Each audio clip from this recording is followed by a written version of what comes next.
Ashama harka fuunee hordoftoota fi kabajamtoota Mulgeetaa Tuubii kan biyya keessa fi kan biyya alaa jirtan nageenyi koo kan jaalalaa kan kabajaa bakkuma jirtanitti isin bira naafaa ga'uusin jedha kan jirtu nagaa keessanii ani galata waaqayyo hordoftoota fi kabajamtoota koorii Mulgeetaa maal qabattee dhufte.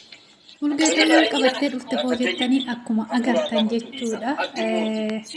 Furmaata jechuudha dubartoonni dhugaa rabbii nama meeqa ta'anii eegaa jiranii dhiira wajjin nama furiin eegaa jiranii jechuudha.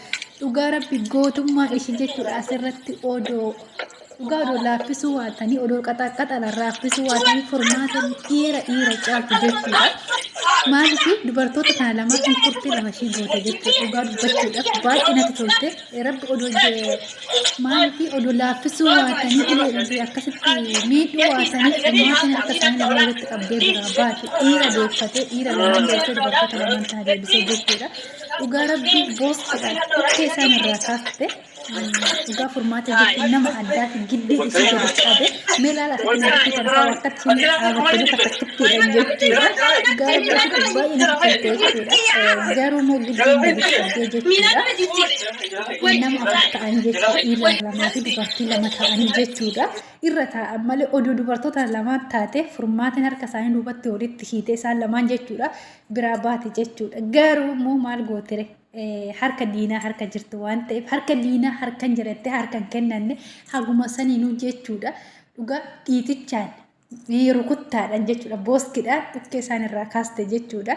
Dhugaa baay'ee natti toltee jirti. Waaqayyo moo harka diinaa kana harkaa si haa baasu jedhaa du'aa godhaafidha. Maaliif dhugaa rabbi baay'ee miidhanii jiranii keessattuu kan baay'ee miidhan nyaachuudhaan ciniinnaadhaan jechuudha. Luka ishii kana baay'ee miidhanii jiranii animmoo irraa hin mure dhiiga wannoo qabuuf jechuudha.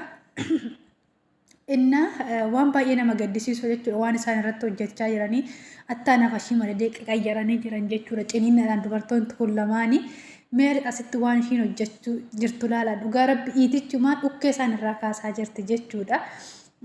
Baay'ee waan nama gaddisiisudha jechuudha waan isaan irratti hojjechaa jiran garuu ishii takkitti nama afur ta'anii jechuudha. Sanumaanuu diina kiyya jettee harka isaanitti hin kennanne baay'ee jechuudha tattaafachaa jirti jechuudha. Odoo garuu dubartootaan lamaan bichaa taate harka kee walitti hiite isaan biraa baate jechuudha. Maal gootere baay'ee ulfaataa diina harka teessee jechuudha. Aga kanaa tattaafattee aga kanaa ofirraa rukutuun ishii jabummaa ishii cimina ishii jechuudha. Agarsiifattee jirti jechuudha dhugaa dubbachuudhaa fi waaqayyo harka diinaa kana si'alaa si haa baasu jedhaatii du'aayii godhaafidha. Dhugaa furmaata jechuun dubartii cimtuu dubartii maaliif dubartii cimtuudha jechuudha harka diinaa harka teessee jechuudha akkatti isaan agarsiisuu isaanii ishiitu jechuudha baay'ee tokko natti tolee jira. Garuu moo waaqayyo harka diinaa kana jalaa si haa baasu jedhaatii du'aayii godhaa fi furmaatadha isiniin jedha. Maaliif akeenyi akka obboleessa abbaa manaa ishii kun isaa yookaan qabee kanatti galche jechuudha. Dhugaa rabbi odoo isa akkasitti dhiittee macaraan isaa keessaa yaaste dhugaa baay'ee namatti tola jechuudha. Garuu immoo maal gooti harka diinaa harka jirti laaffisanii jirti dubbachuu hin dandeessu harkaan ofirraa rukutti meeqatti isaan rukutan laaladha. Dhugaa rabbi jijjiiranii jiran malki ishiidha inni kun immoo namtichi kun dhugaa rabbi ilkaan keechaa yaasachaa jira sagalee anirraa hin mure baay'ee nama gaddisiisa siniin. Innaa furmaatadha du'aayii godhaa fi waaqayyo kana keechaa si haa baasu jedhaanii siniin jedha. Maaliif dhugaa rabbi baay'ee laaffisanii jiranii baay'ee namooma baasanii jiranii dhugaa rabbi gisee luka nyaattu tokko fa'a jechuudha. Baay'ee nama gaddisiisti jechuudha. Namitti masaanuun ishii jechuudha luka gadi jettee nyaatti jechuudha. Maaliif bakka haga ajjeesuu dadhabde guddina jechuudha. Beekuun gara jabeenya akkana maal akka ta'e hin beekuuni. Dhugaa rabbi giseen barri nu keessa jirru kun bara maalii akka ta'e hin beeku. Baay'ee ulfaata jechuudha walumaa galatti waaqayyo bara kanallee bara gaariitti nu jijjiiru jechuu malee wanni jedhan tokko hin jiru.